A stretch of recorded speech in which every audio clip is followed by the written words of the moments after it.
right, so grand finals about to begin. Let's take a look at the deck list, shall we? Because we haven't had a look at Arc's deck list just yet. Let me just quickly update here, as this is going to be a list with tactical decision. This one, however, going to be a mid-range approach, not playing Hyperthin, not playing Clog, but we do see tactical decision for a mid-rangey approach, and that's a little bit unusual, at least in today's meta, as most players going for that Hyperthin approach. How do you feel about this mid-rangey style, Jaggerous? It's obviously worked for, I don't know if it's Archie, maybe we pronounce the one as an I, or is it just Arch? What do we do? Maybe it's a one. Maybe he's Arch1. Maybe he's Arc. Like the H is silent. Maybe he's Archie. I don't like this. It's stressing me out. I like this tactical decision to bring this tactical decision list, though, because it's clearly paid off for the player, making it all the way through the winners bracket to this stage in the game. You know that this list is working out in this current tournament meta. Yeah, I mean, things have been working out very well for Arch so far, as he has been performing exceptionally well today. He has been so far performing the best, hasn't lost a single series yet in this top 16, as this mid-range approach does have a lot of points still with that leader ability, but you don't quite have all the full greed as you do in Hyperthin, but you have a lot more control. At least you have the poison there, and that could come in handy in some matchups. You have a lot more control tools with that heat wave, as well as that Avalach and some more locks with Ramon, so you have a lot more control, but you have less points.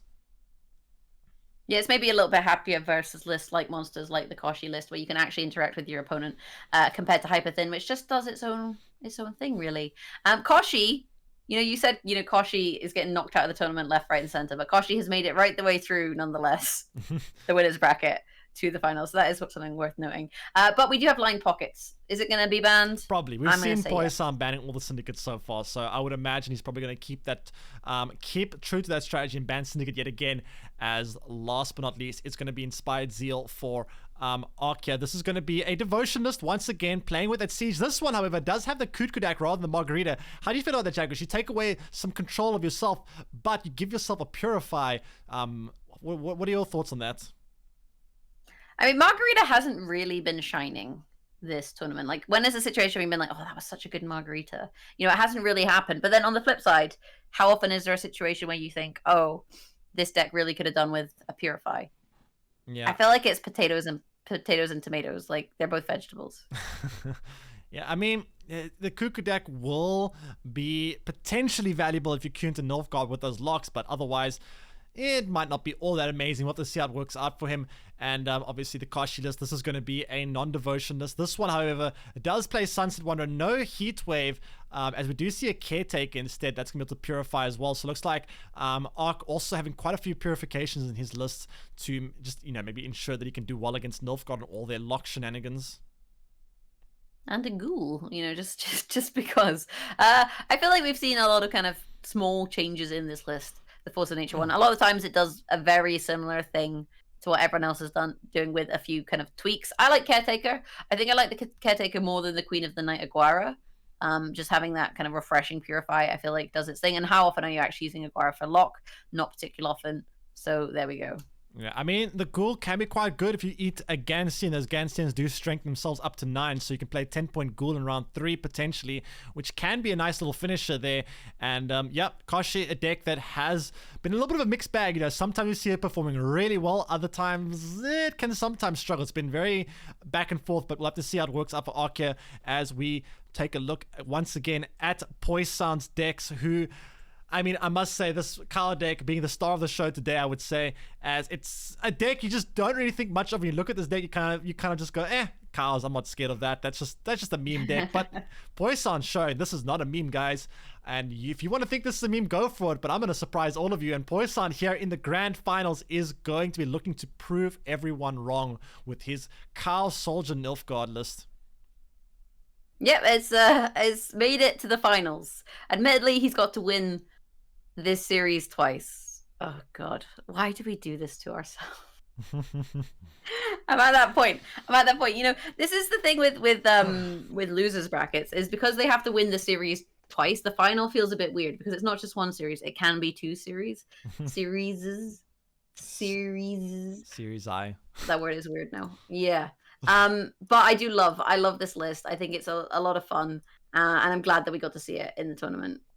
Yeah, they're moving on to the Inspired List deck, or Inspired Zeal deck. This is going to be another Devotion Siege deck. We saw this work out quite well for Poisson in the last series, as he's going to be playing this Northern Realms list again here.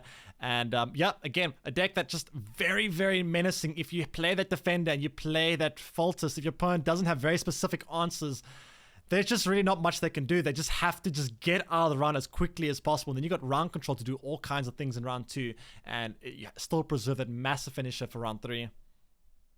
Yeah, it's a powerful list. I think outside of Syndicate, probably the most consistent and powerful list that we've seen all tournament. There's a reason why so many people brought it, and there's a reason why this list, I guess, did better than the Viraxis kind of mid-rangey Gerhardt versions. So it's a solid list. Then we have Jackpot, which is banned, probably. And moving on. Assuming it's banned. Then we have Reckless Flurry. It's banned. Yeah, I mean, it probably does get banned, I would imagine. And then, yeah, Reckless Fury, just a nice deck for that guaranteed red coin, as we do see that Decoction, though, in Poisson's list, which will help him out if he queues into any command decks. But I don't think Arc is bringing commanders. Was he bringing commanders? Can we take a quick look again? Is he bringing commanders? Yeah, he's bringing commanders. So that Decoction will be quite valuable against the likes of that Faltus. You can get through the Defender with a Heat Wave or an Axie or whatnot. Then you can keep that Decoction, deal with the Faltus, and then, you can actually contest round 1. Have to just get out of it as quickly as you can if you have the answers. Yeah, I absolutely love the Decoction compared to some of the other tech choices we've seen for the Skellige list. It deals with the full test. It can deal with a Coral in a mirror match. It's just nice to have that kind of removal available if you can find it. Fun fact for this matchup: you know who Poisson lost to in the winners bracket? Arc. I'll give you one guess. Arc? Say it with confidence. It is Arc. So they went 3-2 in the winners bracket. Arc coming out on top, knocked Poisson down, and now here they are again to try once more in the final. So Arc rematch. And Poisson played this matchup before, I believe yesterday. Yeah, what's quite funny, if Poisson wins, they'll play the matchup a third time, or they're playing each other a third time in this tournament. Wouldn't that be something? Absolutely would be something. So we'll have to see how far can Poisson go. Will Imperial Formation be the chink in his armor, or can he defeat Arc in back-to-back series? It's a big ask. It's a big challenge. Take it one game at a time. Yeah, we'll have to see how that's going to end up going.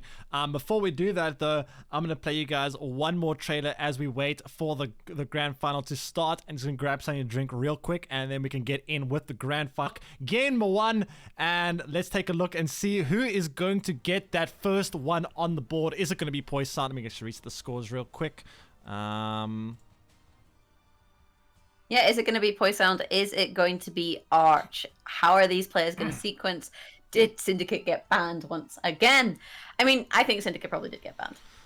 Only Sarge, the mad lad. That is a very fair guess. I would say that Syndicate probably did get banned. It's definitely a safe one, as we are about to kick things off on the grand final. Been a long journey for these players. We did see the qualifiers happening. We also then moved on to the Swiss stages last two weekends ago, and now we're here in the grand final. This is the moment of truth. Who is going to come out on top? Nilfgaard versus Nilfgaard, and Cow Nilfgaard making another appearance here in the grand final for Poisson. It's going to be mid-range Nilfgaard versus Cow Nilfgaard. Which is going to be the better Nilfgaard in this first game?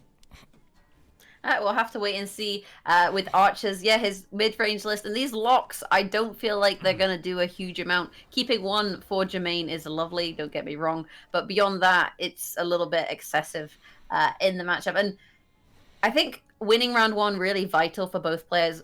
If Poisson has control of the round length, he can execute his synergistic strategy, whereas the mid-range list, it has more cards that you can kind of just slam, right? You can kind of take a short round and slam a few cards, and you're usually okay. Yeah, we'll have to see how this is going to play. I mean, for the most part, this mid-range Nilfgaard list does play very similar to mid-range Skellige in a lot of ways. Both just kind of playing for like value control, as we do see out comes the Nilfgaard Unite. I mean, another card very similar to what Skellige does with Raging Bear, another proactive 8-point card. Like I said, both these decks are somewhat similar in their game plan. And I like this. This card has come back into fashion. You know, there was a time when this card was played, then it didn't get played for a good old long time. And Nilfgaard's such a diverse faction in terms of the tournament meta, which I absolutely love to see. Poison, though, starting off the thinning train, getting the Blightmaker out, you know, getting his Golem and just dealing a little bit of damage to the target available. Yeah, I mean, one of the things that does help the Nilfgaardian Knight lately is not just the buff that it got in the last patch, but also the fact that it boosts up enemy cards, and that has a lot of synergy with Ivar. Quite often when you boost up an enemy card, if you're going to play Ivar and steal the power anyway, you're basically playing a positive 10-point Nilfgaardian Knight anyway, because you're going to steal those points right back, which gives you just that extra bit of synergy to make it actually quite a good card in this meta. Yeah, and Poison just, you know, showing that he doesn't really value the locks against mid-range either. You know, neither player is really doing something that you potentially want to lock, other than maybe assimilate on Brathens. There's not really lots of good targets, but also just playing out the round and kind of seeing what it is your opponent is going to do. Neither player has really played any tempo at this stage, so neither player wants to commit. And again, locks, they ain't so lucky in this matchup as the Jhin does get clicked there. Yeah, I mean, question is, how important is it for Poison to get round control here? We do see the second Blightmaker being committed, so that's a lot of tempo. 22 points between these two bronzes, as we do see Poison now narrowly just staying behind of Arc. So if Arc wants to, he does have a pass. The question is, can Arc afford to take the pass here? How valuable is this round control? He can take the pass, but it's a lot, right? You know, you're giving round control to Poison, the list that is much more synergistic and has pieces that work together. And the thing is, those pieces work together, they are hard to remove. You know, you can't really easily remove 4 cows at once, so the slave infantry is likely to start copying each other. And you know, when they have those copies, you then get the pocket for the free calf. It's just disastrous. But decides at this stage he's had enough. Arc does have the Avalach, which will be helpful in this matchup because you can use it to just rain down on Jermaine's parade, you know, kind of just get those cows dealt with, some of them at least. So the Avalach will be nice, but outside that Avalach, you really don't have a lot of wide control. There's no Lambert, there's no kind of lacerates or wide punish, so it's going to be a little bit challenging to deal with these cows. As you mentioned, there's not much removal for this Nilfgaard list, as we do see, the mulligans come out here. Now, with Poison with the round control, are we going to see any bleeds, or is he going to just take the long round 3? Removal. Sorry. I'm just sitting there giggling to myself. I mean, he'll play a couple cards, right? He's at 8 or so. 9. He's at 9, so he can play the Knight. He could potentially play the Lock if he didn't want to hold on to it. But you allow then Arch space. Arch could play the Albrecht, for example. And Albrecht could be really disastrous if it hits the... Oh, no, Freeman's in hand. Never mind. If it hits the Jermaine, though. There we go. Yep, I mean, we'll have to see how that goes. As the Poison here can do quite good. And now Poison just going to pass. He's going to say, yep, I can take the long round. I have synergy cards. I have a long round 3 contingency. You just have point slam, and I don't think you're meant to point slam your way out of this one. As now Arc going to be probably just taking it with maybe a one of the soldiers, I would imagine, either the Tortoise or the Lock. Questions, which does he value more? He can play 2 cards. Yeah, he can also play the Albrecht too and get carry over as well. He could do that. Looks like that might be an Albrecht going to go for the carryover, boosting up one of those cards in the deck, and then probably going to play it again. One of these 2 soldiers, I would imagine, take the round here. I'm mixing up Albrecht with Travaine there. I'm like, Albrecht's the one that boosts your cards, Travaine's the one that discards their cards. Either way, they're both pricks. And Knickers, oh, look at that. I think Arch is happy with that outcome. Yeah, Knickers like you gotta be happy coming with that out here is going to be... Once again, I must say, Nick is always coming out after someone passes, I swear. Nick is always just jumping out of the deck when you don't really need him. There's the Roach, though, as looks like Poison going to be keeping that Roach into round 3, it seems. Yeah, the Roach and the Maxi. You don't really want Maxi... at this stage in the game, really. You know, you can go and have a look at what you're going to draw into, but you've already drawn all your cards up until now. The question is, you know, what are you mulliganing into? If you're mulliganing into something worth less than 6, maybe not worth it. But does take the mulligan on the Maxi into the Slave Infantry, which is a much, much better card. And looking at things now for Arc, he does have a pretty good hand, but so does Poisson. Poisson has the Ramon there for the slave inventory, and we do see quite strong hands on both sides of things. That being said, though, Ivar going to be going a bit back and forth as both these players actually bringing Ivar here, so that's going to be interesting to see how that works out. The poisons, though, for Arc should find some good value too, as we will see outcoming that Ramon onto proactive lock. Not the best Ramon in the world, but I guess there's not really else in terms of proactivity to make use of right now. Absolutely, and Ramon has no other targets in that hand. So, you know, sure, there's nothing to lock, but at the end of the day, you don't have anything else you can play Ramon with, and there's not much to be locked. Right? Here's what makes it interesting, right? You want to play Avalach here to take the rain, but you also want to take the lock to deal the Jermaine. So which one do you go for? You kind of want to do both at once. Looks like it's going to be Avalach first, as that is going to be able to kill off two of these cars for the time being. Yeah. Or, well, I guess. It's random things, right? It could have hit Jermaine there. But it looks like it will kill off two cars. I just saw the future Jagger. I said it with confidence, you see, so it happened. Oh, good point. Absolutely. You make a cracking argument there. Lock's still available on the Jermaine though, but then you know if you don't transform these cows soon, you know they're still going to continue to die to rain. You maybe also want to play the invocation though onto the Ramon because of the Sunset Wanderers, right? So there's a lot of different decisions to be made here for Poisson.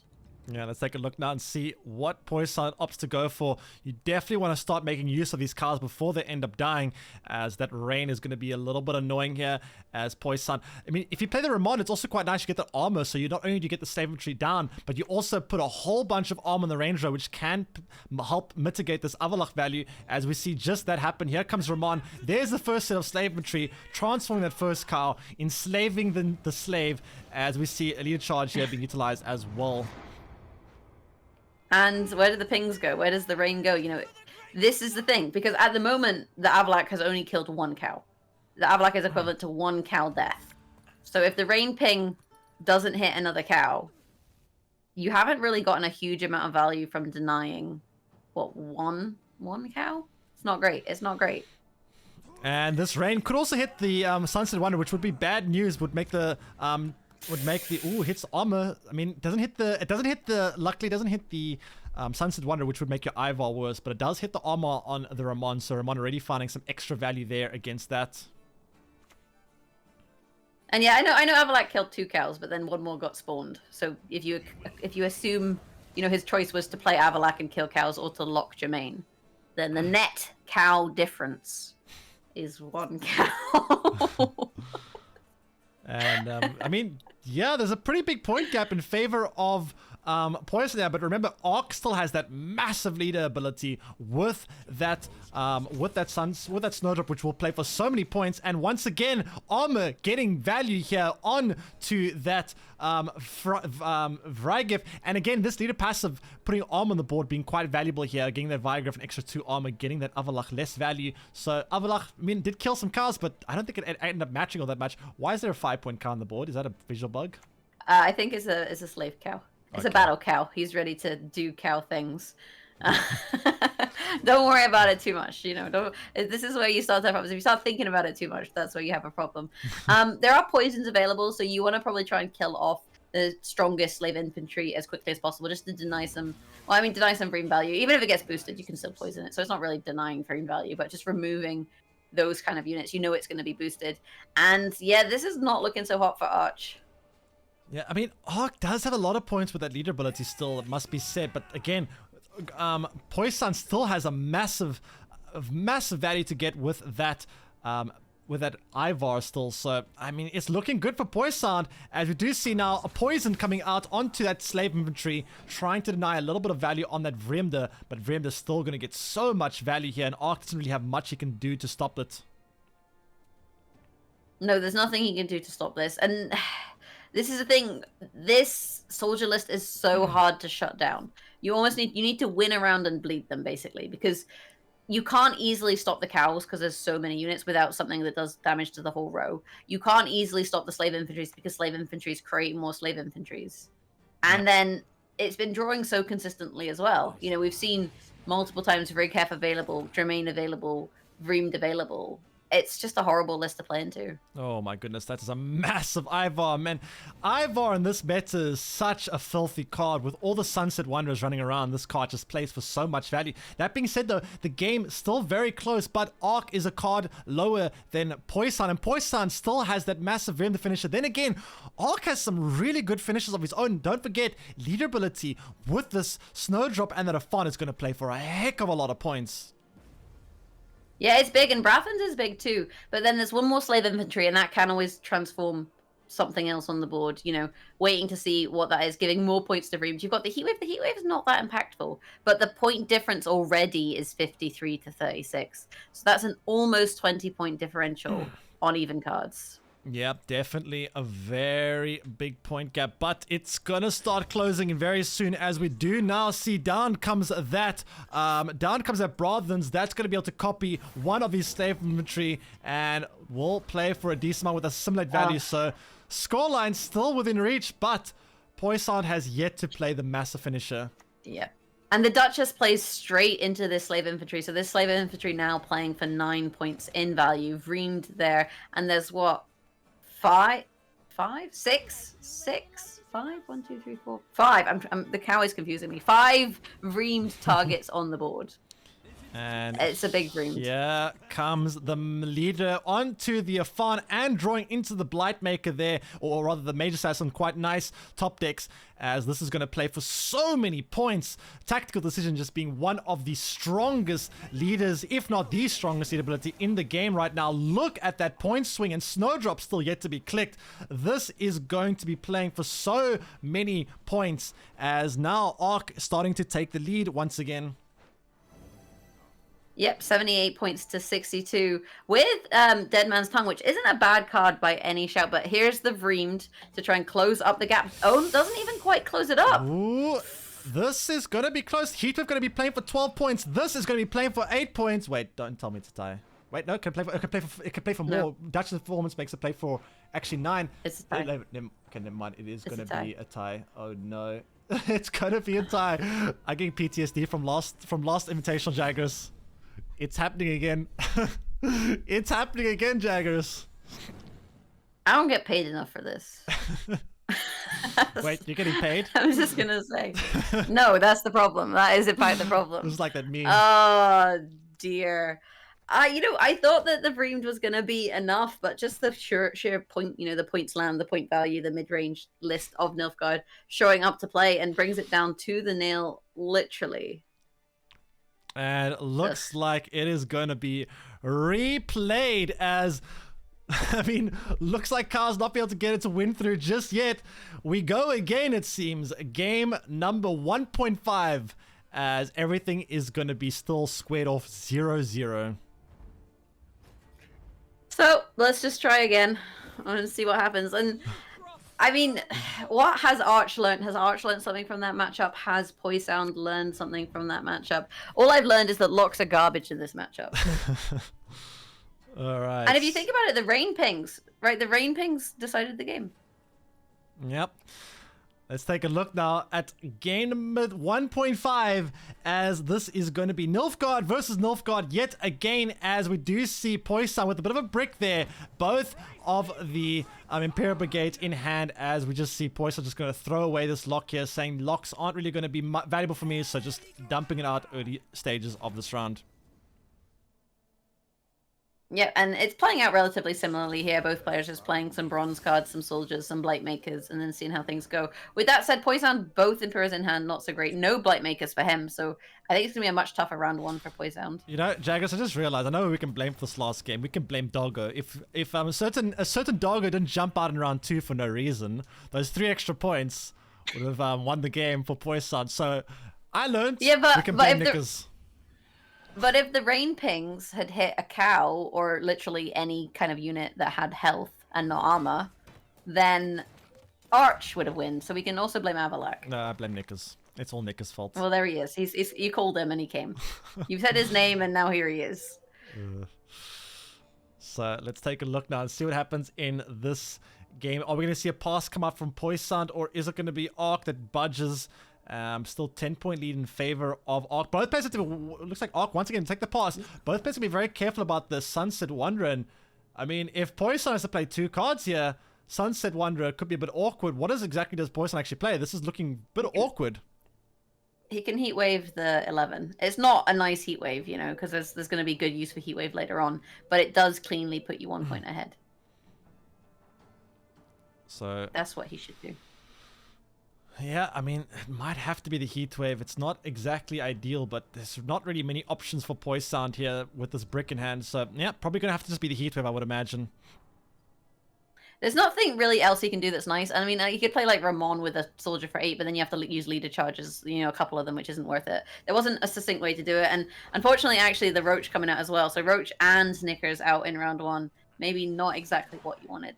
Yeah, I think already things have gone a little bit worse for Poison in the last game right away. So it's looking decent for Arch then, I would say. I mean, if he can get the same kind of hand as he did in the first set, then, I mean, it's looking a little bit better as we get ready for, once again, I would imagine a long round 3 probably going to be underway soon. Yeah, the hand, though, looking a little bit bricked at the moment for Poison. You've got Afan in there. You've got the Mage Assassin as well. So it's not really the nicest round 2 hand. He doesn't have to go all in here. You know, he can go down to 7 and just chill. But opening up with that Nilfgaardian Knight is just, it's just a happy time.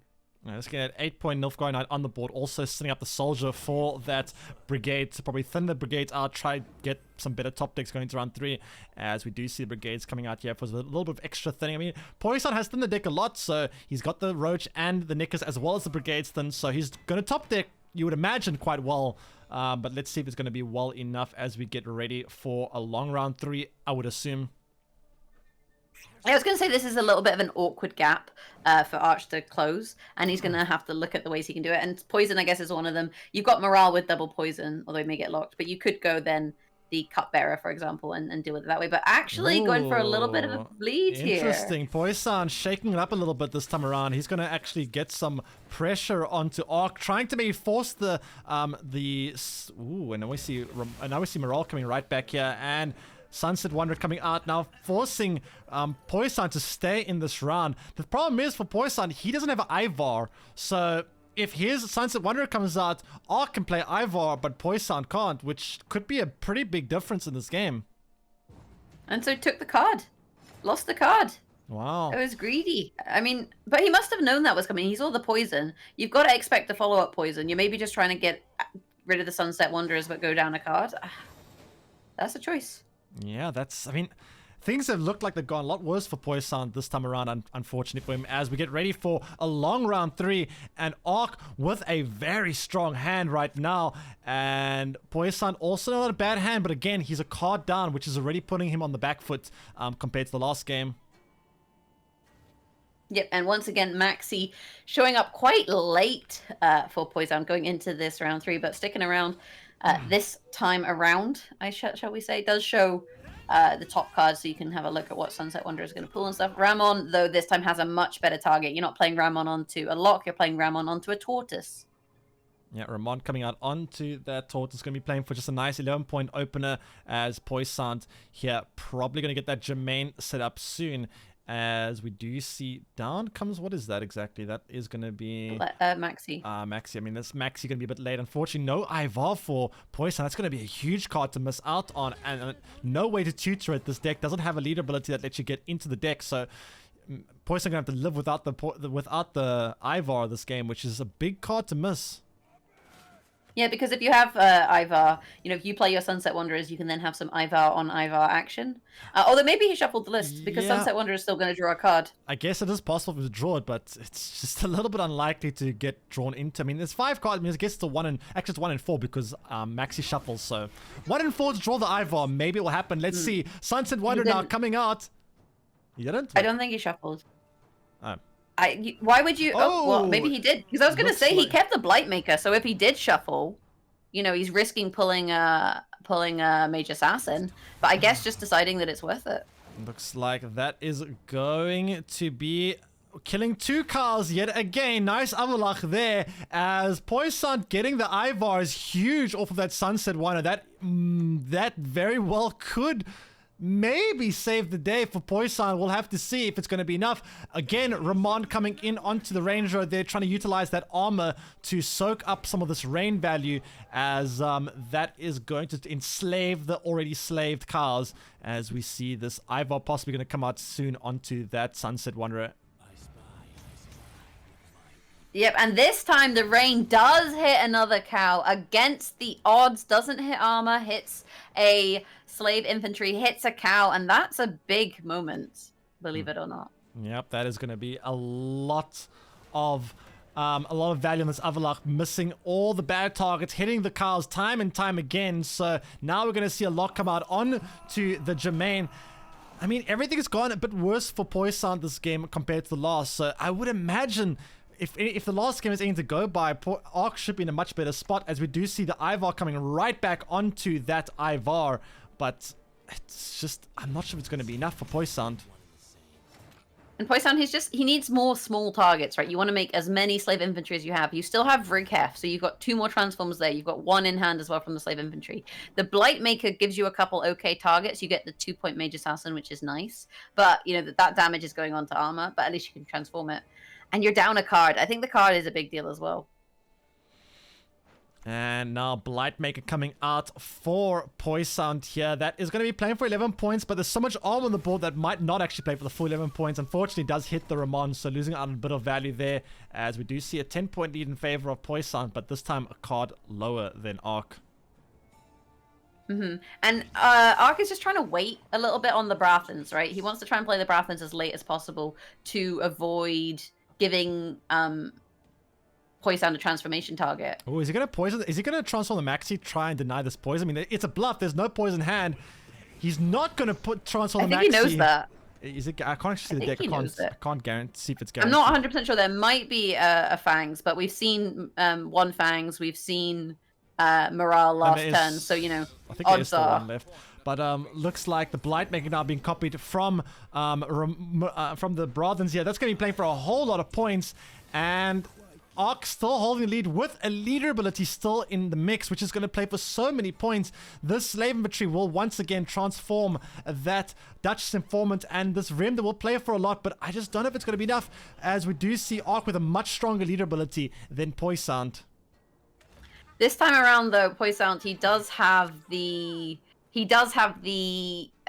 Vreemed with more slave infantry, right? There's 8 this time around. I think it was about 5 the last time. So ended up with a slightly stronger board state, but this card differential is massive. There is the poison there, so maybe could have been an option to transform that Maxi, as we do see now Arc is going to keep that Fangs in hand to finish off that Maxi for a 10-point play. And Vim, they're going to play for a lot, and with a leader ability, but is it going to be enough here? Here comes leader. It might be enough. It's going to be close.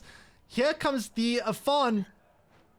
Oh my goodness. No way. Is it another tie? I'm done. I'm fucking done. Leave me alone. Oh my goodness. Another tie. Yet again. What is this game? 1.75 then? We go again, it seems, as nothing separating these players. These players so evenly matched that it's going to be yet again another replay. As nothing separating these players.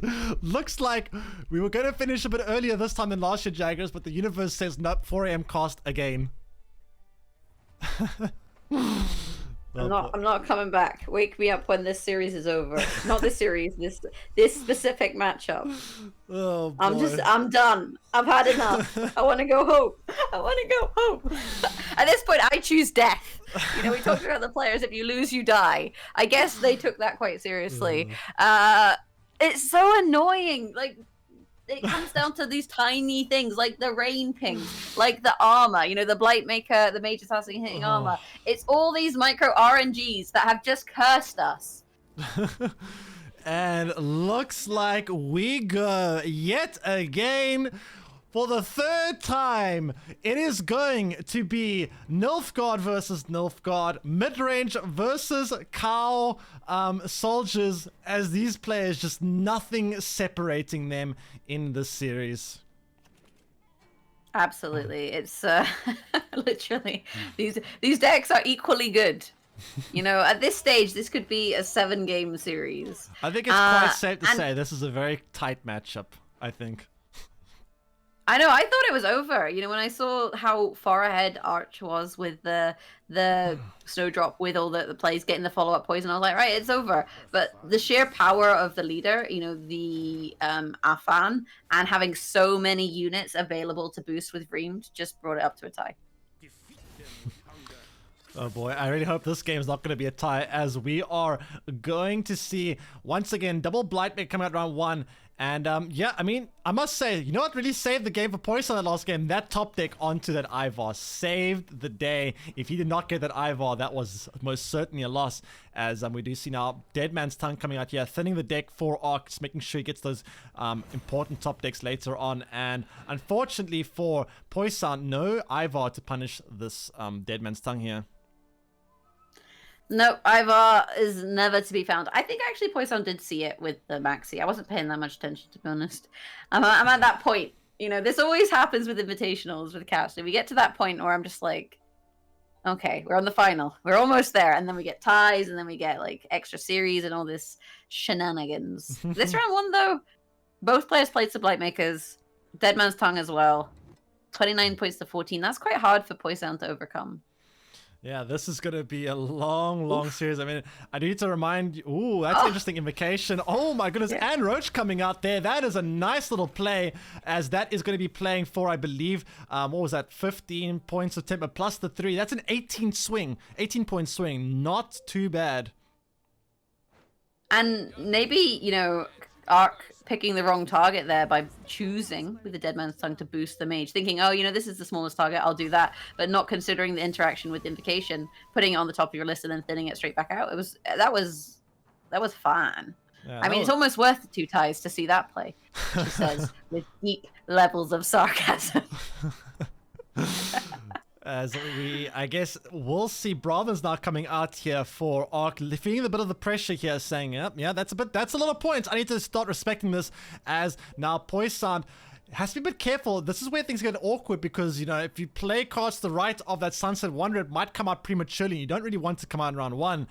Then again, is it actually that bad for the Sunset Wanderer to come out in round 1? Because that means your opponent's Ivar becomes a little bit worse in round 3. So, you know, it's not necessarily the worst thing in the world to have your Sunset Wanderer come out here. And we're going to see Poison playing that Tortoise, and let's see if we can finally see someone breaking away and getting this first game win. So there is the pass. Arc just running out of things to play to an extent in this round, but really committing a bit more into the round 1 than he did previously. You know, we've seen Poison win round 1 twice and then go into a long round 3, and maybe Arc saying, you know, maybe I should try and contest this a bit more. But getting to that point where he's had enough. And it's a little bit of a climb. Slave Infantry, though, onto the Golem will quite easily make it up. Does the Doggo come out to play? No. Doggo not coming out just yet, but man, that is a big commitment. The Slave Infantry, a very important card. And now if Poison is unable to find the second Slave Infantry, that Ramana could become a lot worse in round 3. Yes, it could. But Maxi in hand. I think we're 8 cards. Yeah, we're at 8 cards. So can play the Maxi and start to decide. And we haven't seen a situation where Poison wasn't able to draw all his pieces with this list. It's got the thinning. It's got the Maxi. That's not a piece that you want. But I guess you conserve it for round 3 by drawing it. For once we're going to see Nick is actually staying out until round 3. And we do see the Maxi here with the Slave Infantry on the top. And you draw everything but the Vriemde, or the Varigif rather. Can you afford to miss on the Varigif though? It's a nice card to have. I mean, do you take that shuffle? I wonder if you shuffle or not. What was the first card?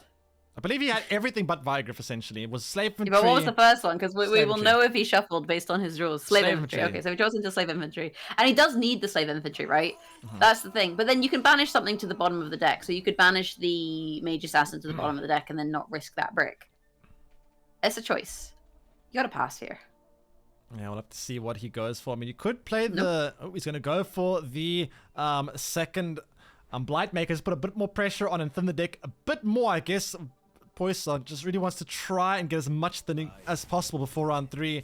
As we do see now, out comes the Sunset Wanderer. And this is actually very awkward for Arc because no Ivar to punish this. So that's another bit of thinning that Poison gets as well. And assuming Sunset Wonders draws your top card, right, not a random card, then we did see a shuffle because there's a Nilfgaardian Knight being drawn there by Poisound. And Poisound, he's kind of trying to whittle this down so he only plays his core cards in round 3, you know? This is a bluff. Look at that bluff. I mean, it's not, I mean, it's kind of a bluff, but it also sets up the poison. Does take the pass though, but remember, Ark has now played the Ramon as well as the Sunset Wanderer, and he's also played the Brothens, so it's looking decent for Poisound. He's definitely got out some more key cards than usual as we get ready for a long round 3. Let's see if he's took the shuffle here. Is it going to be Slave Inventory or is it going to be something different? Then we'll know for sure. No, he took the shuffle because the Sunset Wanderers drew the... Oh, finds the Slave Inventory. That's nice. Finds the Vigriff. Now he just needs to find the Vreemde, and Vreemde, though, very important card to find. Need to get that payoff here. Ooh, 1 mulligan remaining. Will he find it? Mulligans away the...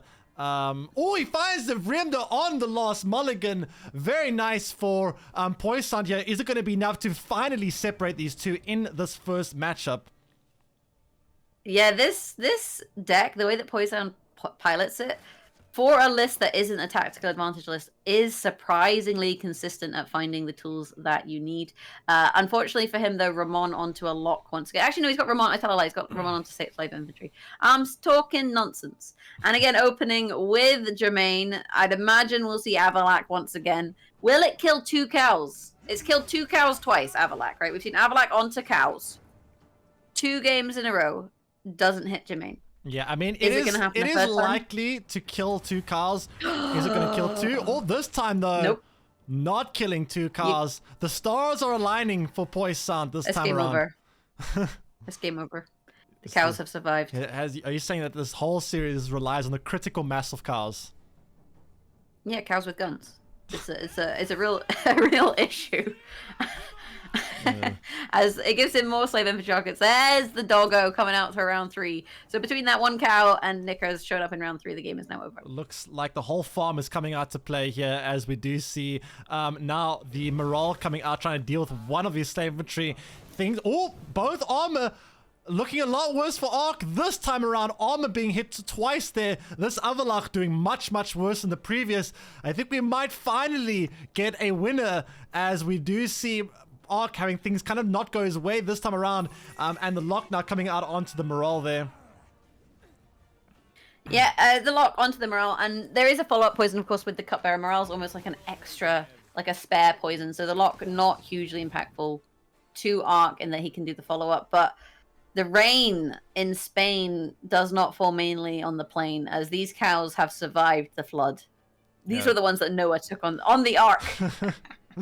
Yeah, and I think they're going to be transformed shortly into slaves. Are the chosen ones. However, they're going to be chosen to be enslaved soon, as we do see a lock come out onto that Jermaine here, and Poisound now going to be able to take that Slave Inventory onto that cow once more, setting up that Slave Inventory pocket for the Vrygif, and things are looking a bit bleak for Ark here. This Ivar not going to be doing all that much either without the likes of the Sunset Water. Not going to be doing all that much. No, really, really not. Ivar not as exciting in this situation, all things considered, because you're not really going too tall. I mean, you're going to get the 8 right from the. You're going to get the 8 from the Knight, but it's not exactly what you want. You could consider shuffling it, all things considered. I mean, I don't think we're going to get another tie, but I've been wrong before. I certainly hope we won't see a 3rd tie, because that will be quite unprecedented, I must say. I don't think I've ever seen 2... Actually, no, I have seen a situation of 2 ties before, but it is very rare to see. I think I've only seen it once happen before, as now we're going to see Snowdrop coming out here for Ark, going to find another poison. Don't think he wants it, as we see Ulbrich in hand now, and I guess you could shuffle back the Afan, get that... I guess not. I'm going to shuffle back the Ulbrich instead. Now we're going to see leader ability coming out here for Ark, as we do see double poison in hand. Probably going to mulligan away. I guess, ooh, you have to mulligan with a fawn and a poison, which means you're going to be left with the dead poison. I guess, actually, no, you get 3 mulligans. Yeah, never mind. You get 3, yeah. You get 3 this time around. Full value, though, on the Snowdrop does play into Ivar, but no Ivar for poison. This is nice. Close leader ability still. Nice heat wave target, though. So here we are. You play the knight. You boost up the snowdrop because you're going to heatwave it. Yeah. You've got full leader ability. You've got Arfan. Here's an Ivar on 7. This game is over. Poisound finally won, and we can move on to game number 2. Thank you for coming. I'm going to pull a Jaggerous and say move on. Haha. As we do see, out comes that Ivar here, and finally a winner has been found for the first game. Poisound will take it and will be leading the series 1-0 going into game 2. Finally, someone taking that first win. I don't want to live on this planet anymore. I've reached that point. I'm just like, I'm good. So Poisound, he has to win 2 series. Bear in mind, right? He can't just win 1 series. He has to win 2. And yes, I realize I do this to you guys all the time with a terrible pun. Okay. Yep, this is what it sounds like, Jaggerous. This is what you put us through. But usually 95% of the time I'm like, yes. Anyone who makes a pun, I'm like, yes. But today, after 2 ties, I'm like, I want to eat dinner. You know, I'm hungry. I'm a hungry Jaggerous. Are you gonna eat a cow by any chance? Oh my god, please stop. Spyro. I'm a vegetarian now. I'm officially a vegetarian. I'm just giving you a taste of your own medicine, Jaggerous. It's time that you tastes suffer. like steak. It tastes like steak. Alright, so game number 2. Finally, it's been a long journey to get here, but game number 2 will be happening as I forgot even the coin flips at this point. My brain is all mumbled up after that first set as we get ready for the second one. Yeah, so Nilfgaard beat Nilfgaard. Poison's cow deck showing up to play eventually. Still mid-range Nilfgaard available to Arc, but opting for the monsters. Monsters into Skellige. Yeah, I think this is What are these orders? I think this is a relatively even matchup. However, we do see Poison once again queuing in with the Skellige on blue coin, and it's interesting to see because usually a Skellige is a predominantly red coin deck, but so far, every time I see Poison, he's queuing in with it on blue coin. I wonder if he's just trying to play a bit of mind games with his opponent and just try to confuse him with the queue order there, or if he just unironically likes to bring this on blue, as we do see now the mulligans coming out here for Poison, and yeah, let's take a look and see how this round 1 goes.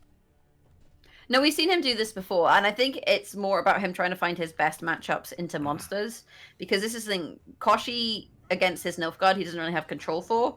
Koshi against Commandos, he doesn't really have control for. He doesn't have a lot of control, excuse me, in Skellige, but it's probably his best shot at beating Koshi. So I think in playing Skellige on blue, he's just trying to find the matchup into monsters. Yep, I mean, must be said though, Poisson is now leading 1-0 in the series, which means if Poisson can win 2 more games, we get a bracket reset and then we go again. So we'll have to see if Poisson can make it happen as we see the Greatsword now come out here with a discard from the Mask of Ouroboros, and that's going to be throwing away the Skirmisher, getting a nice bit of a lead here, 14-point lead in favor of Poisson. Yeah, it's a nice tempo play, but how playable is the rest of his hand? This is the thing with Skellige, right? Yes, he's gotten ahead. He's looked at Maxi. He knows what's coming. He knows what the Skald will draw, unless he shuffled. However, is there really much else you want to play out of this hand in this round 1? Yeah. I mean, you want to play one more card, but... Yeah. Then you risk losing on even. It's a little bit awkward. I mean, the nice thing for Poisson here is looking at Ark's hand, he doesn't have that She Who Knows for the carryover. So, I mean, it's always dangerous to pass against this Coshless because the threat of that She Who Knows is always so prevalent. If you take the pass, they can just go, yep, I'm going to take it with the She Who Knows. But unfortunately for Ark, he just doesn't have that. As we see now, a discard coming out possibly onto that squirrel, I would imagine. Oh. Yeah, and you can see here, he's trying to make space for a pass. You lose the leader charge there, you're just trying to make space to get out. He's reached the point where the hand is all golden. There's nothing else he particularly wants to play. And he's a little bit worried about the potential reach that Ark has access to. Although the leader charge actually 3 points, right? So he would have been on 14. So making up a 12 isn't that easy. Yeah, I'm not sure exactly what that leader charge was for. A bit of a weird one, as we do see out comes that Kiki More Worker just at this point, Ark playing for reach and just saying, how much do you want to contest this round? Because I've got some playable cards. How playable is your hand? As we do see now Decoction. That's one Koshi answer actually gone. It is going to play for a lot of points, but it is a Koshi answer that has now been utilized. I find the leader charge there really odd. Really odd. I guess boosting the greatsword. Oh, yeah, he had the greatsword. Yeah, I didn't see that. Yeah, so he boosted the greatsword, so it would have meant that he could have overcame him with a 10-point play. So it was to create space for a pass and managing to find the pass. That's actually quite good for Poisound in this situation. Yep, gets guaranteed long round 3 if he wants it. Now the question is, who does win the long round 3? I've seen Koshi sometimes win the long round 3, but I've also seen Skellige quite often win the long round 3. I think it's a fairly even matchup, as we will see Poisound with the round control. We see Karanthia and Koshi in hand, though, for Arkia. He's got a very strong hand. Just needs to find the She Who Knows, and then his hand is pretty much perfect, as we do see some mulligans going back and forth here for Poisound too. No Coral and no Burner, though, yet, so he needs to find those to discard the Smoke Fog at some point. Yeah, you need to find your discards in order for, you know, your discard targets. That's one of the things with Skellige. And we've seen it brick, we've seen it succeed. At this stage, though, looking like a bleed if you're opening up with Totem. Yes, looked like he's going to put some pressure on. Interesting to see this, as you usually don't see Skellige bleeding monsters, as we see in Dragon Warrior now, or Larva rather, coming out. And Poison going to have a little bit of an awkward follow-up. I'm not sure what Poison plays now. I mean, this is where things get a bit awkward. I guess you could play the Mega Scope and just play it as a 6. Going to go for leader charge here, killing off one of those larvae, second larvae. Not sure you can deal with the second larvae, but I guess just wants to kill off one of them for now. And this is going to be an aggressive push, it seems. Yeah, absolutely. Just not really rating, I guess, his ability in a long round. And the other thing is, like, because you don't have your discards, you're a little bit wary. I think you have to be a little bit wary of your draws going into round 3. So then you're thinking, well, if I'm going to draw badly and end up with bricks, maybe try and get some stuff out of my opponent beforehand. And Maxi here coming out for Arc. That is going to be giving some insight in the deck. Then again, Arc has drawn pretty well. The only thing he's missing out on is that She Knows. And it's actually a very unfortunate to miss out on it, because She Who Knows is especially good when you're getting bled like this, because if your opponent passes, you can go, yep, She Who Knows, carry off round 3, and that makes bleeding against it ever so difficult. But now we see Poison going to take an interesting pass. Exactly enough reach for Arc to take us to the She Who Knows. Unfortunately, Arc does not have a She Who Knows in hand, but this would have been a great way to take the round. Very strange bleed here from Poison, but luckily he won't get severely punished for it. No, absolutely fortunate. And this is the risk with the She Who Knows, right? You're always a little bit wary of that. Although actually with the She Who Knows, I don't think it would have triggered the Thrive. Right? I guess the Sabbath. I guess it's true. The Sabbath wouldn't have been enough. Yeah. But nonetheless, looks like we are going to see the Crone take it, as we do see round number 3 unfold. But again, the bleed didn't really achieve much nonetheless. It was just a totem in exchange for a totem and a leader charge in exchange for Larvae and one of the Crones, which is not, I'm not sure if it's the best trade in the world. But we are going to see a long round 3 happen regardless, as we do see 10 versus 10, very strong hands on both sides. However, not that many discards for Poison, only the Scald, which could be a bit awkward. Yeah, because if the Scald draws into... Well, actually, you know, so if the Scald draws into a Twirsec, that's a problem. He does have another draw, though, with the Sunset Wanderers, so that also an option in this situation. And here comes the first discard. Drew into the burner. Yep.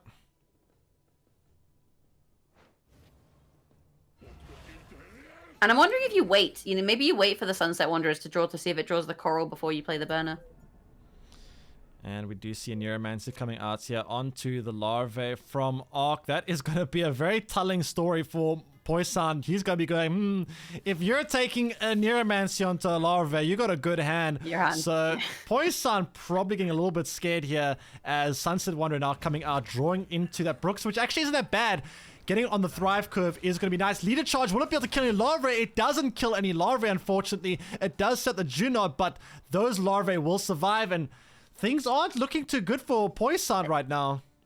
But it doesn't set the Junod, right? It sets the Junod onto the Caretaker, but definitely not onto the Lava, because that's going to heal up. I mean, and killing the Caretaker with the Junod, is it really all that?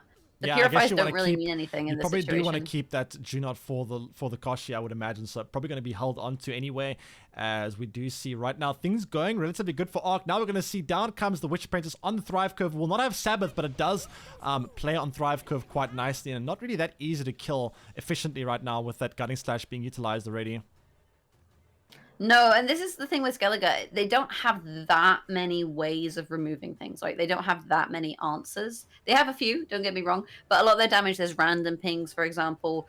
You can do like 3 points of damage with a Bear Witcher, but they don't have those big removal options across the board. So you have to kind of decide what is the biggest threat for my Heatwave, what is the biggest threat for my Kelma, what is the biggest threat for my Junod. And Koshi, I think, is the answer to that.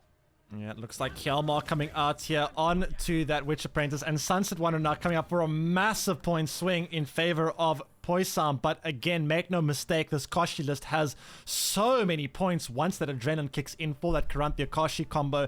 This combo alone can play for easily 50 points, especially if the Koshis are left unanswered. Then again, they will get answered, but even then, the nice thing about Koshis is even when they get answered, they trade up very well to the removal regardless. Yeah, it's a good trade. And here's an early burner, so not waiting on the Quen,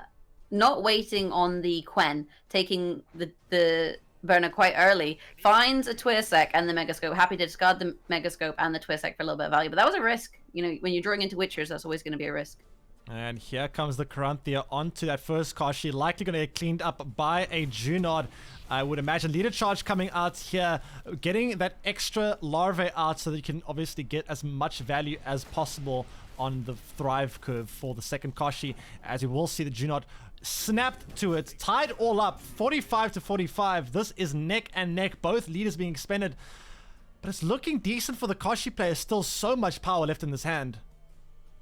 It's just an insane amount of Thrive on that side of the board. There's, what, 4 Endreggers at this stage in the game. Yes, you've answered the Koshi, but all of those Endreggers going to get point after point after point. You know, the Dungan, I always call it Dungan, Gancan getting stronger, the She Who Knows boosting it as well, the Whispers boosting 3 out of the 4, plus the 6 points of damage there. It's just a big play, and look at the point difference. Yeah, I mean, this is the thing. Koshi, even when they get answered, it's very hard to answer Koshi efficiently. So many ways to deal with Koshi trade down, and we do see Poisson, he's able to deal with the Koshis, but it just doesn't matter because it's so inefficient, as we do see Arc now going to be playing those big finishes with all this Thrive. I think that Arc has this one. Looks like it might all be tied up going into game number 3. 68 to 48, 20-point lead still. And yeah, Arc has this for sure. And that means all tied up 1-1 in this series. Don't say tie! Tie! Don't say, oh, it's all tied up. It is. No, that word is cursed. You're sitting here like, it's all tied up. I'm like, you're cursing us right now. It is yeah, it's 1 game apiece. Give it that. Not a close game. Not by a long shot. Not by a country mile, to be honest with you.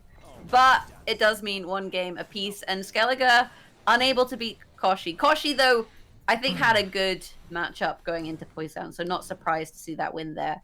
Arch still has Nilfgaard, still has Northern Realms. Northern Realms, we've seen, is decent. So it kind of comes down to Arch's Nilfgaard, and I think it kind of comes down to Poisson's Skellige.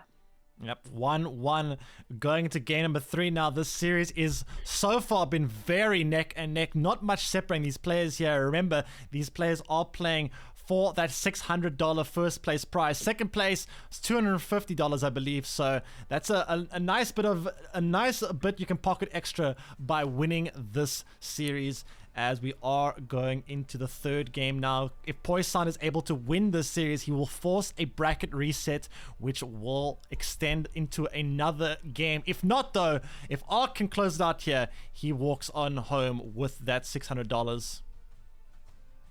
Yeah, this is it, and I don't know. We'll have to see how this series goes. We're on to game 3. So, red coin, Poisson now. Poisson back on red coin, going into Northern Realms most likely.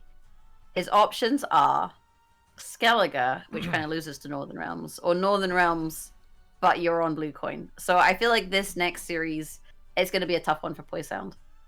Yep, it's... assuming Northern Realms. I mean, Poisson does like to kind of switch up his Q orders. We've seen it time and time again, but Northern Realms is a very risky one to bring outside blue coin, because without that consistency, this deck becomes very much a high roll deck. So it's something you quite often can't really afford to try counter queue different matchups, and we'll have to see if Poison agrees as we get ready for game number 3. This is going to be the grand finals for anyone just joining in, as we are seeing Poison now going to be playing with Skellige on red coin, and Arc will be blue coin with the commander list. Yeah, and we've seen Skellige lose this matchup quite a few times over the course of this tournament. I don't think it's unreasonable to say that this matchup definitely favoring the Commandos list. In terms of the opening hand, you've got your Siege, which is nice. You've got your Roche. You've got a couple blue stripes. And this list's a bit different, right? This one with Selkirk in it for Arc. Yep, that Selkirk is going to be an interesting one. I must say, I'm not sure how I feel about Selkirk. It puts a lot more pressure on your leader charges because you sometimes don't have enough leader charge to support the Selkirk. But if you can, hide behind the defender and not have to use leader charge in round 1, you have a lot more freedom with your leader charges. But if your defender gets answered and you're forced to use the leader charges, the Selkirk can be a bit awkward. And I believe Arc does have access to both the defender. Oh, well, I was going to say with the amphibious assault, but going for the leader charge there onto the commandos thins one more out. But that second commando, I think he might be dead. Yeah, looks like Gutting Slash will indeed clean this right on up, as we see Arc probably going to be putting that Faltus in hand and then maybe using the AA onto a defender, I would imagine, as we do see that exactly is going to be the case here. So out comes the Donomir of Troy, as we do see the Faltus likely going to be put in hand next turn. Absolutely, and this is another situation. Round 1 for Skellige is just, it's a tough time, and Axie not really worth that much in this situation. Although actually, I tell a lie, it purifies, but it's not worth that much in this matchup in terms of going toll. So the purify here, massive. But how does Poison then deal with the full test? He doesn't, right?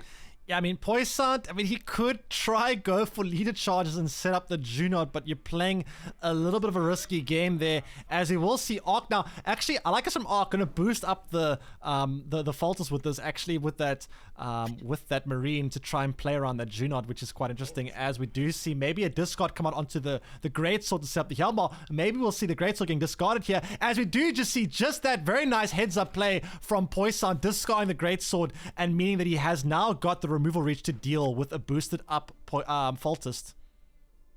And I'm wondering if Arc bothered to check that. Looks like he didn't. Because he didn't. He goes right. I don't think he bothered to check. He was playing so quickly there. I don't think he had a clue that that's what happened there. Yep. And I think this might come as a bit of a surprise for him. Yeah, looks like that Hjalmar are gonna come right into clean house on that Faltus, and now looking a little bit dicey for Arc here, as he does get threatened to maybe lose on even if he pushes this round too deep. I don't think he'll lose on even, if only because Poison would have to... Okay, I was going to say Poison would have to start committing in order to do that, but opting to spend the burner with the Morkvarg, probably discard a Megascope and the Morkvarg. Losing a Megascope's not really that costly, but gives him 11 points of tempo in that situation. And now, yeah, losing on even is a threat. I stand corrected. Looks like Arc gonna have to be very careful here. So far, things have gone a little bit wrong, as we do see out comes that second commander with another leader charge, and this is the problem now. What do you do about this Roche? What do you do about the Selkirk? You don't have the leader charge to support them any longer, and this is what I was saying. Selkirk is a card that it's nice, but it's also incredibly greedy and puts a lot of pressure on your leader. Absolutely, because the thing is with the 3 leader charges, you have 1 for a commando and then you have 2 potentially for Roche should you need it. You have a little bit of flexibility in that regard, but going for Selkirk here, it makes life so much more difficult. But in terms of the draws, let's have a little look at what the scores are on the doors. Scald and a discard target is always a nice draw. Totem also pretty hot, and Decoction actually in this matchup, if your opponent doesn't have a way of leadering the Selkirk, is pretty sick. Yeah, we'll have to see how that's going to go through as Selkirk. I mean, Selkirk is very unlikely to stick when you have things like decoction, all this removal that we do see Poison with. Now, we do see round control for Arc. He's going to bleed anyway. But again, this Roche is going to need to get a death blow to get that commander to be spawned, which might be awkward. But Heatwave going to come down here onto that siege, and this is going to make things awkward for Arc here, as Arc needs to be careful with this. Assault, as it's his last use of it. I mean, he's in a position where if he plays the Silk Cook and it gets decoctioned, he can still pass out the round. So he has some choices here, because at the moment, not really much tempo for Poise Sound. Although, again, the Sunset Wanderer is getting closer and closer. Yeah, it's going to be awkward indeed, as we do see out comes that Scald here from Poison. That's going to be drawing into a Raging Bear, going to discard that Skirmisher, I would imagine. And, I mean, it shouldn't be that difficult for Poison to defend this bleed without the siege threat from Arc. Yeah, and each turn that goes on, the Sunset Wanderer is getting closer and closer. And I'm wondering if Arc is just planning on going a card down in this scenario. Yeah, I mean, he's trying to set up the death blow for the Roche to get that just extra bit of tempo in this round. But I mean, I don't know what Arc's going to have to say here. I mean, he's got some commanders for round 3, but I don't know if it's going to be enough. We'll have to see, as this game is looking a little bit bad for Arc, how that round 1 went. And I must say, Poison putting himself in a really good position with how he played out that round 1 with that Hjalmar. I'm kind of confused, though, about the Pavetta. I guess you're saying I'll play Roche and spawn a commando. It'll die. But I can draw into commandos. You know, the round 2 Pavetta kind of suggests you want to draw into commandos. Surely he's not going for a 2-0. I guess it is possible, theoretically. Here comes the Roche. Are we going to see a leader charge with it? Nope, we're not going to see a leader charge with it. He doesn't want to go for the 2-0. He does set up the soldier pocket, though, for the trebuchet. And Poison now going to take the decoction onto that commander, is going to try and eliminate that as an option. And I'm just staying ahead. Actually, doesn't stay ahead because of the trebuchet. Actually, no, it does stay ahead by 1. Trebuchet now losing out on its soldier pocket. So looks like Poison securing that card advantage here. So then, in this situation, if you're Arc, you may as well trade out that last ballista, right? It's not gonna win you the game. It plays for what, 6? You know, a 6-point ballista is not gonna win this situation if you're going down. So you may as well try and get a bit more out of your opponent. And he's starting to get towards the point where he could get decent stuff out of him. Yeah, I mean, he's got the. I think he probably just played the Selkirk at this point as well. You don't have leader charge support. The Selkirk likely going to get answered anyway. I think you try and just push this a little bit deeper with the Selkirk and see what you can get out, because the shorter round 3 is the better for you if you're Arc here, as Arc. Amphibious Assault? For the AA, not playing the Selkirk. Interesting that he's valuing the Selkirk so much. Gonna see the Assault come out here, maybe trying to get his card back, actually. Going for more. I think he wants to try and get his card back. Siege Master give Zeal? Doesn't the siege? Yeah, so we can use that with the Selkirk is the play. Just going right down to the wire here. Yeah. And that is going to be the Quen coming out here from Poison, and we are going to see Poison trying to stay ahead on score, but the Selkirk will get some value here at least, as that will survive the Siege Master. But again, this only going to be playing for 10 points, not all that much. Very easy for Poison to take it, but he's got to spend a Junod though, which is...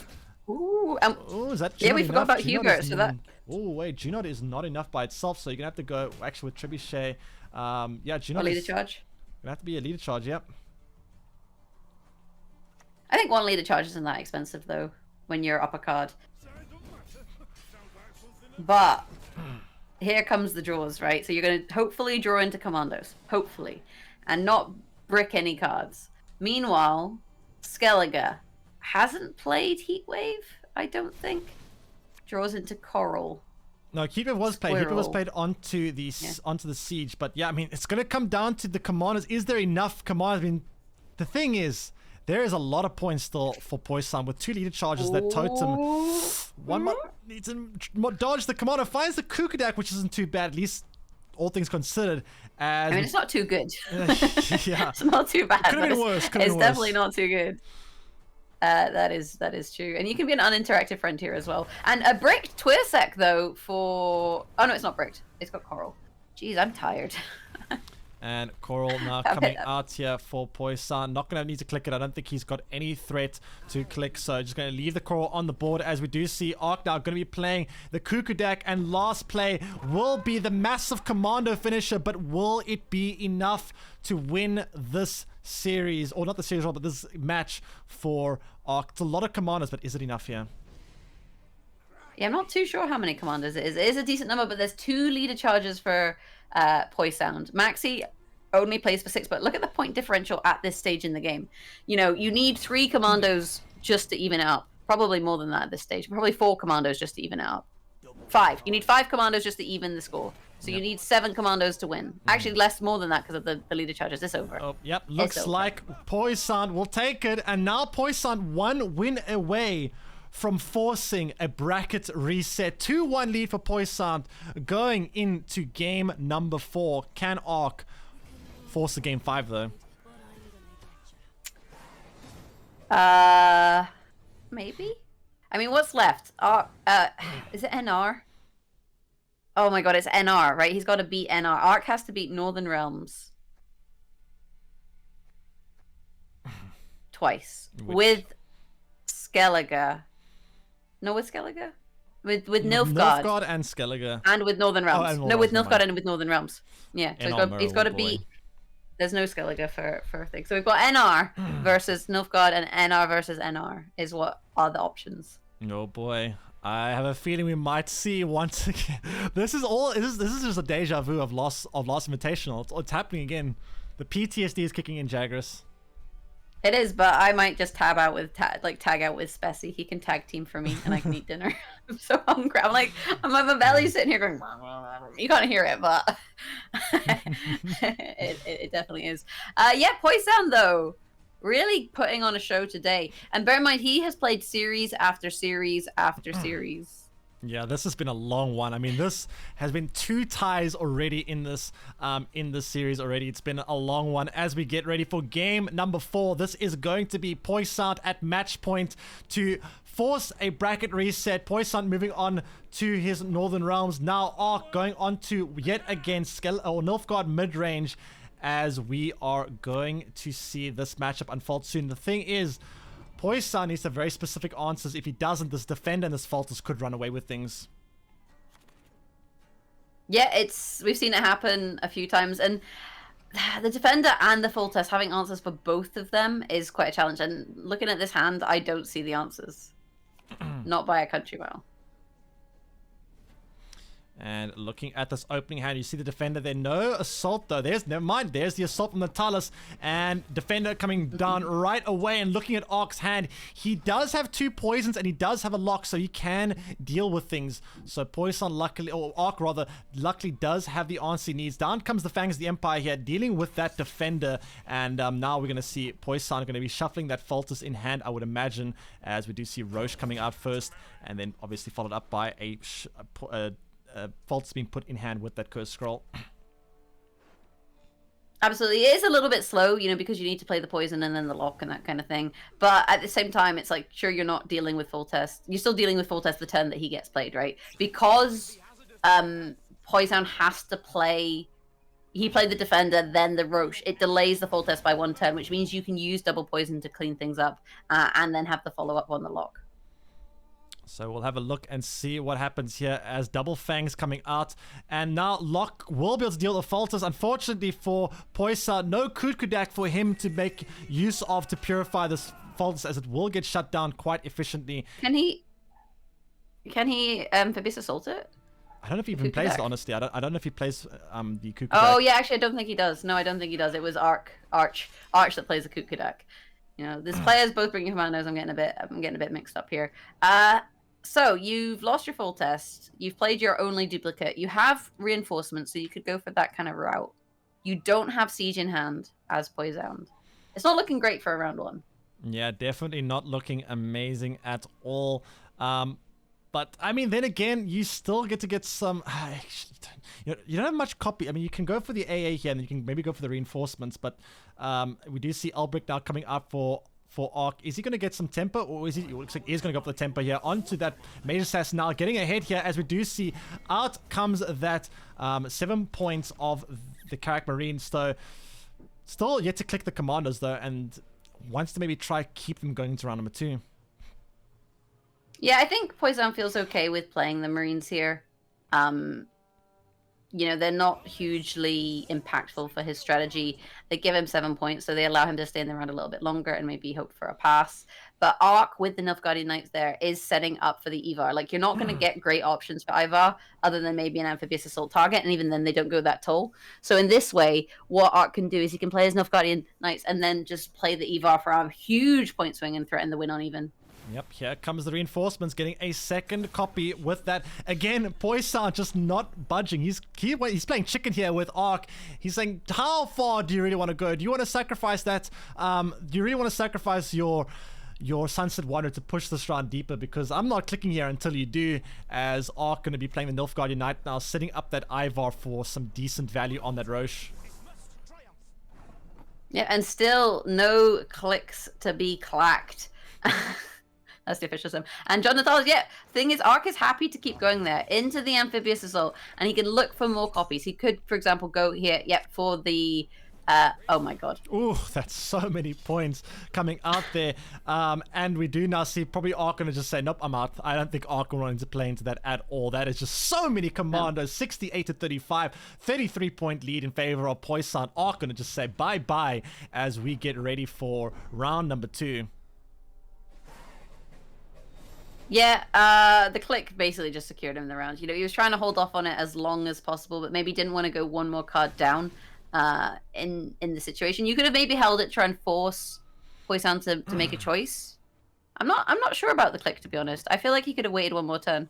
Yeah, I mean... he had a ballista or something he could have played. He could have maybe waited. I mean, I guess he just wanted to force Arc to get on out of there, as we do see round number 2 happening now. Question is, are we going to see a bleed come out? You do have the Adalia, you do have those, you do have that siege, and no heat wave in Arc's hand. He doesn't have an answer for this siege, as we will see out comes the Raman. Siege will survive, and with that massive commando finish up around 3.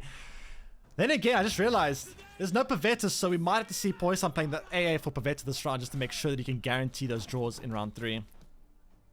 Yeah, and I think he's more than likely going to find a commando if he does go for the Pavetta line of play. There's that many of the bloody things. Full siege, though, is pretty... I would say is pretty big. Getting the entire siege played out in this turn, having all of those siege engines on the board, playing the trebuchets, it is a lot, but Sunset Wanderers kind of counteracts that just a little bit. Yeah, Sunset Wanderer is nice to be able to defend the bleed with. I mean, it is very possible Arc will go a card up in this round, I would imagine, but there's so many commandos in play that a card up might not be enough. And here we do see out comes that bombardment, going to hit with a lot of armor though, so not the most amazing bombardment in the world, as we will see a slight lead only for Poisson, even despite the siege being fully exhausted. Yeah, and then the lock being drawn into there, it does allow for him to at least deny one of these ballistas some value, opting for the one with the shield, potentially, the harder to kill one. Not that I think he's going to kill the other one, but if you're going to pick the one that's harder to kill. And we do see down coming a second reinforced ballista now. We're going to see AA coming out from Poisson very soon on to that Pavetta. I would imagine you do need to play it. Otherwise, in round 3, you leave it to chance if you don't draw that Pavetta. So likely we'll see AA come out here, I would assume. And with those reinforced ballistas, AA will re-trigger these reinforced ballistas. Out comes the Hubert as well. So still a lot of tempo being found. And Ivar is going to be off adrenaline, so this Ivar will not get the full value, unfortunately, without that adrenaline for Arc.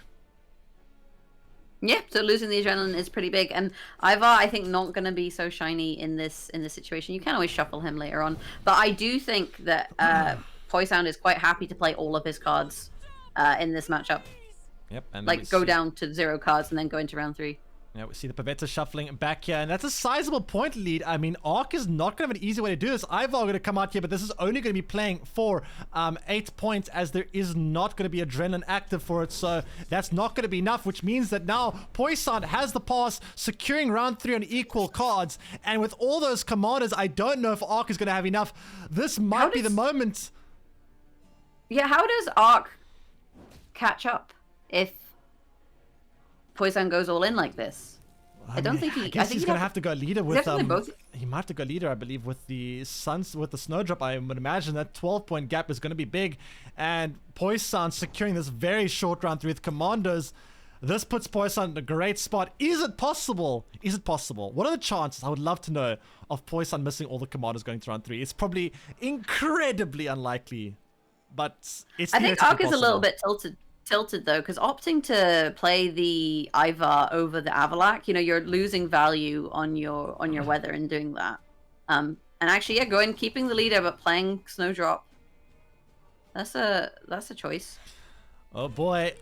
Round 3, Jaggerous. It's looking good for Poison. I smell a bracket reset. That's going to have to get shuffled right back with the Snowdrop, and that's going to be just enough points. But this round 3 looking dicey for Ark here, as Poison just needs to draw a commander, and that should be very easy to draw one of these commanders. There's so many in the deck. There it is. I guess the problem is going to be drawing too many commanders. If Poison finds anything that's not a commander, he's going to have to keep it. So forced mulligan here. Definitely going to be mulligan away commando. Finds another commando. Got 1 mulligan left, and you really want to make sure you can get that out of your hand as quickly as possible.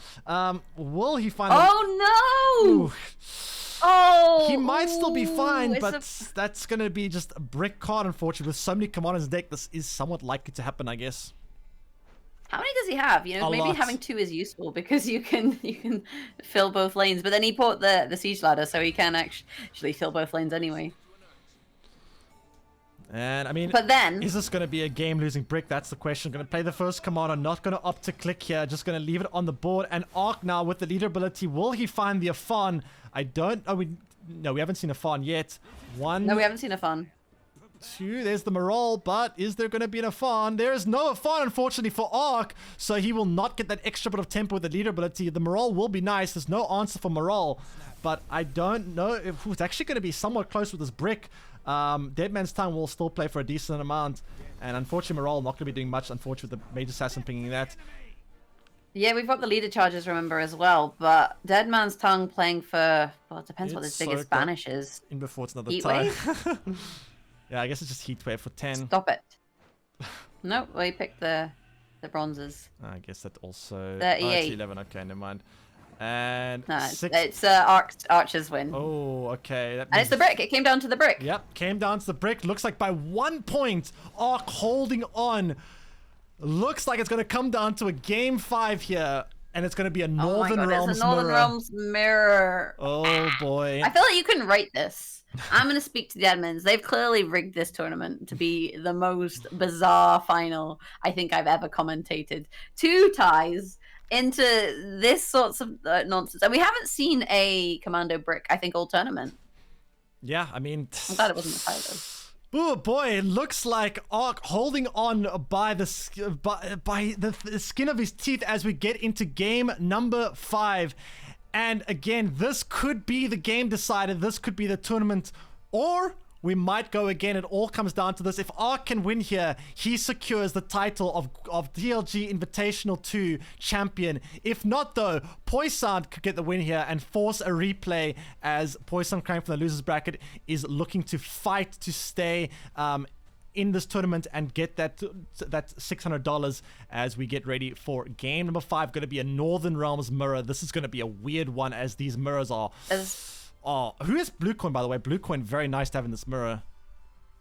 Who is at the top in the last game? Nilfgaard. So Arch, I believe, has Bluecoin. This is a fiesta. Ready for the fiesta. Yennefer versus Full Test. Are you team incest or are you team Yennefer? Pick your poison or poisoned, as it were. When the options as this could decide the whole thing. When you leave me with the options of Yennefer or incest, I think I'm going to have to go with Yennefer.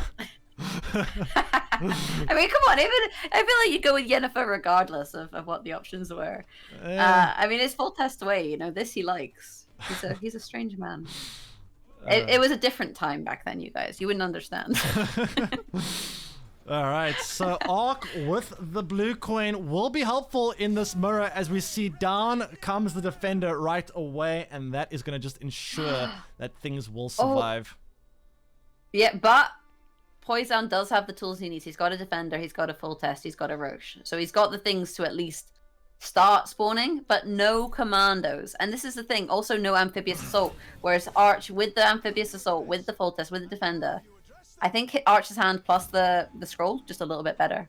And here comes the early Faltist here. So first say going to be quite valuable getting this Faltist down as quickly as possible, as Arc is going to have that Curse Scroll to shuffle things in. But looks like Poisson putting the pressure on now with that Roche Merciless. And that's going to unfortunately hit his shield, but it does get a lot more tempo going in this round one, as Arc now getting that Commando down next to that Faltist. So getting that train going. But both players, I mean, how is this matchup going to look? It's just going to be a bunch of Commandos. That being said though, what might happen is space is going to be a problem actually, but we do see Arc does have that Siege Ladder in hand, whereas Poisson unfortunately does not. So Poisson going to run out of space first.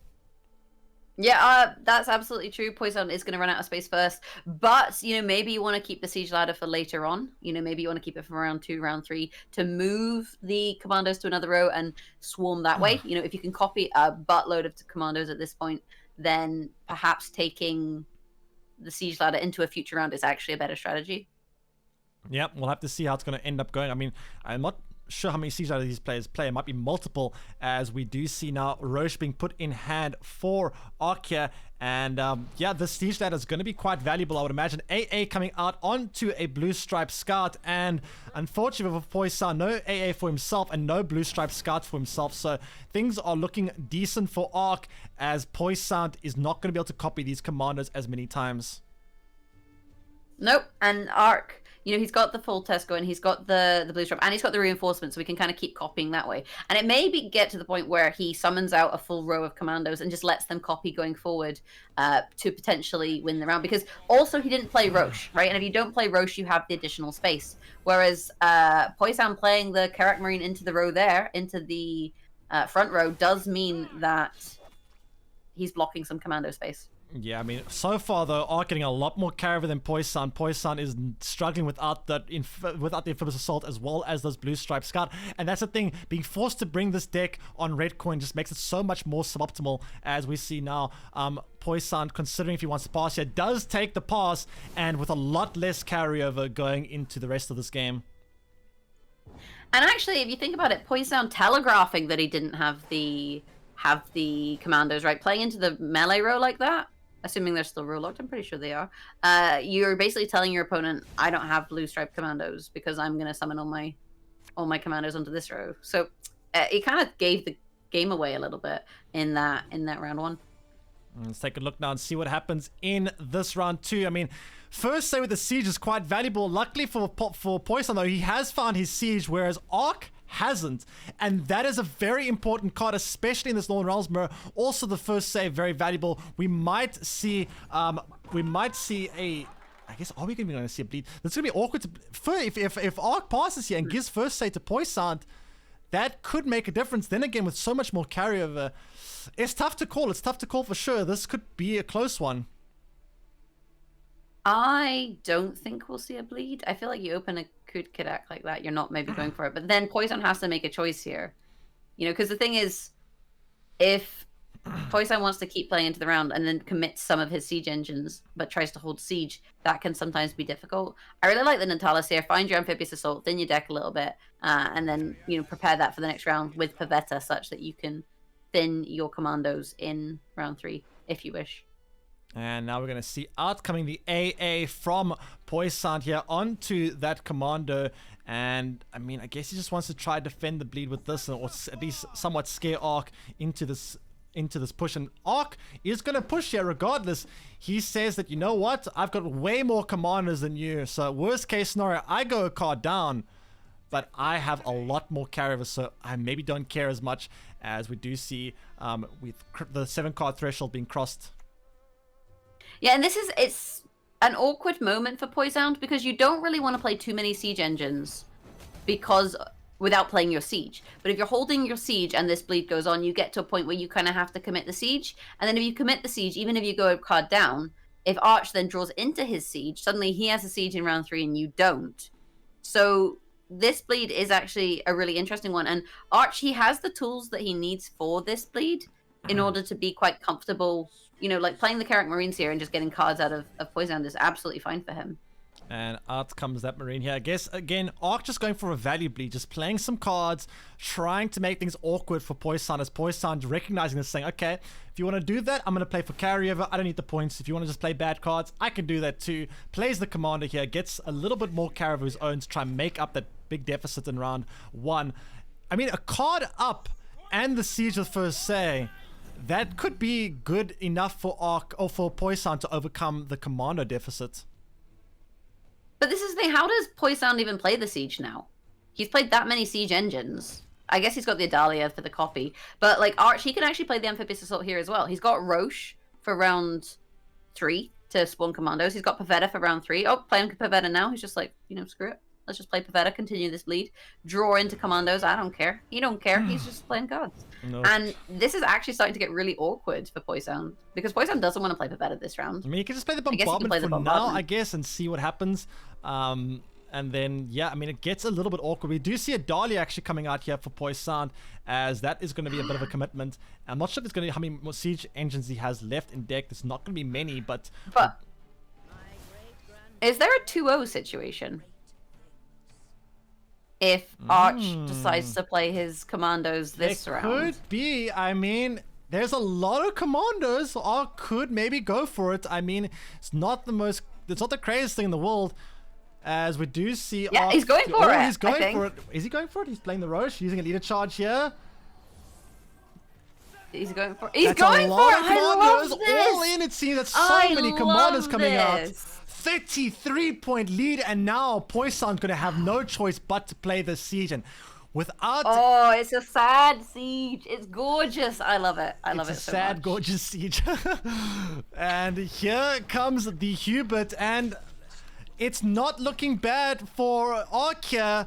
Does he take them? I think he can play the players to get more commanders. There's another commander coming out. 32-point lead. This might be the final moments of this tournament, as we do see out comes the reinforced ballista now from Poison to advance the Siege, but it will only get advanced once more, as we do see. We do see the bombardments are big though, aren't they? Yeah, it's big. Right, the bombardment in hand. Oh, but the second one, the one from the Siege isn't going to trigger, right? Because he doesn't have any more Siege engines.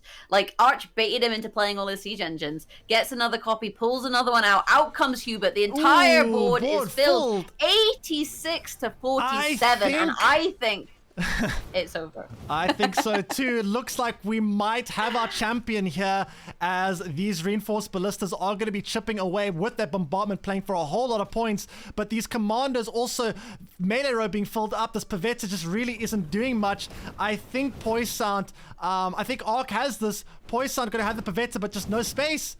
I think Arc has this. I believe this is game, set, and match, and Arc going through this winner's bracket and being undefeated in the top 16, I believe, as this Pavetta just not looking good at all. So Arc with an incredible performance, as we do see Pavetta coming down here for just nothing really. Absolute masterclass there by Arch going into this final series, playing that out. Poison trying to greed out his Siege. Would it have made a difference if he'd had one more bombardment?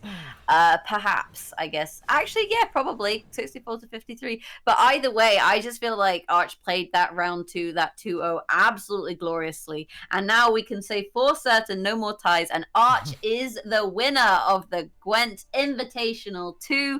So congratulations to him. Unfortunately for Poison, defeated twice by Arch. Arch goes undefeated this entire tournament. Yep, that is going to be a very, very good performance from Arch. Stellar performance. Congratulations on winning the TLG Invitational 2. It was a long, long final. 2 ties in the beginning here. I believe Arch also having one of the best performances in day number 1. Not day number 1, but in the Swiss stages. And now, again, having a flawless victory in the top 16. No losses, as he will be our champion, walking home with the $600 first place prize. So big congrats to Arc there. Absolutely, and commiserations to Poison, who did put on a heck of a show and won the hearts of many with his cow list. To wrap things up, we do have to give another big shout out to the TI sponsor, advanced.gg. Exclamation mark advanced in the chat will give you more information about that, but you can get free samples of this energy drink supplement for free international shipping by following the instructions there. Shout outs to everyone behind the scenes. So TLG for doing all the admin side of things, Max for the production, and all of the different casters, especially the foreign language casters that we've had throughout this tournament. Yep. Big shout out to everyone involved, and yeah, I hope everyone enjoyed the tournament. It was definitely quite a show, quite a long journey to get here, and just a lot of fun, a lot of exciting action this weekend. And also a big shout out to Jaggerous for joining me on this very, very tiring finals here, but well worth it for that. For that, I think was very exciting. And yeah, thanks everyone again for sticking around and watching all of that. Absolutely. It started off a bit shaky, the finals, but definitely got into its pace. Lots of love to everyone in the chat. Thank you so much for tuning in. And I think we're going to throw the host over to Zooby-Doo.